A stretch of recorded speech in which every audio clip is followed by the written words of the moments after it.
May hapon, mga igsuon, medyo hait-hait ang pulong ni Jesus diri sa ebanghelyo karong adlaw. Pagkaalaot nimo Corazin, pagkaalaot usab nimo Betsaida, ug ikaw Capernaum, itambog ka hinuon ngadto sa impyerno. Ato sa ning klarohon mga igsuon, kay basin unyag maiskandalo mo ug maghuna-huna na hinuon mo nga si Kristo dili manggiluy-on.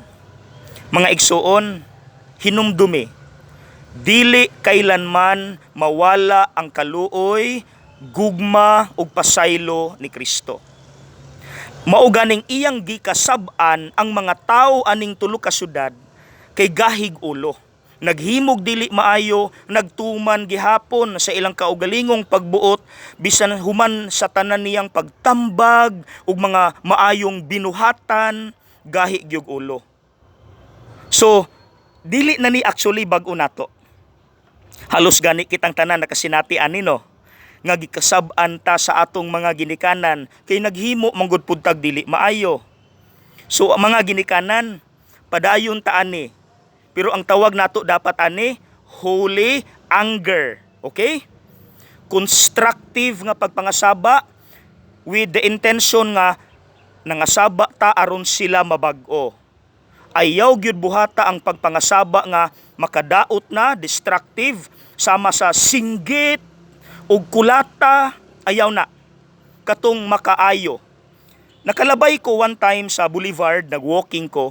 Ang bata ni aksyon nagsapot, hapit na mag-wild, kay gusto siyang mukaon og ice cream. Sus, nadunggan gyud nako ang papa. Constructive kaayo, giingnan niya. Kining 10 pesos, hinumdumi, wala nato ni gipunit sa dalan.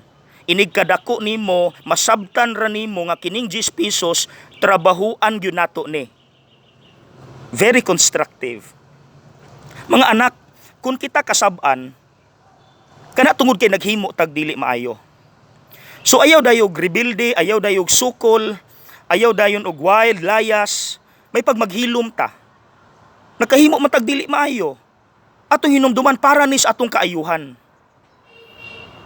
Okay, walay ginikanan nga naghimog pangasaba aron ta madaot. Masabtan ra nato ni, inig kadagko nato. Dili pa karon. Okay? So ayaw dayon og sukol kay para nas atong kaayuhan. Holy anger. Okay? God bless.